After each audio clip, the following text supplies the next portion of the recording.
What happens when quantum qubits are measured? Have you ever wondered what really occurs when we measure a quantum bit, commonly known as a qubit? It's a fascinating process that reveals the unique nature of quantum mechanics. When a qubit is measured, it transitions from a state of superposition to a specific outcome. This means that before measurement, the qubit can exist in multiple states at once. However, once we measure it, the qubit collapses into one of the classical states, typically labeled as 0 or 1. Before we measure, the qubit has a combination of these states, represented by complex probability amplitudes. These amplitudes determine the likelihood of measuring 0 or 1. The probabilities are calculated by taking the squared magnitudes of these amplitudes. So, if we have a qubit with amplitudes alpha and beta, the chances of measuring 0 or 1 are given by the squared values of these amplitudes. Once we perform the measurement, the qubit instantly adopts the observed state. If the outcome is 0, the qubit state becomes exactly 0. The same applies if the outcome is 1. After this measurement, if we measure the same qubit again, we will get the same result with certainty.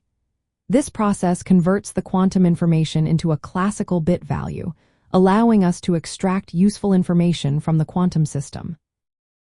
Measurement methods can vary depending on the specific architecture of quantum computing. For instance, mid-circuit measurements allow us to measure some qubits while computations are ongoing. This can help guide further operations.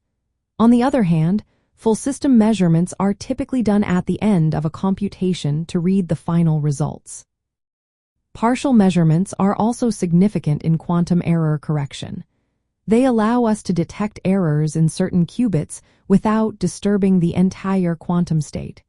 This is essential for maintaining the integrity of quantum computations.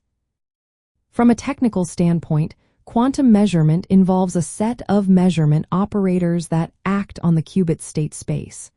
The probability of each measurement outcome corresponds to the expectation value of these operators. After measurement, the qubit state is normalized to reflect the measured outcome. In practical terms, measurement is vital for quantum algorithms. It is how we convert quantum information into classical results that we can interpret and use. However, it is important to note that measurement disrupts the quantum coherence of the qubit. Therefore, quantum computations must be designed to minimize premature measurements while maximizing the benefits of superposition and entanglement until the final readout. In essence, measuring a qubit collapses its quantum state into one of the classical states, determined by the probabilities of its amplitudes. This process is fundamental to bridging the quantum and classical realms, playing a central role in quantum information processing.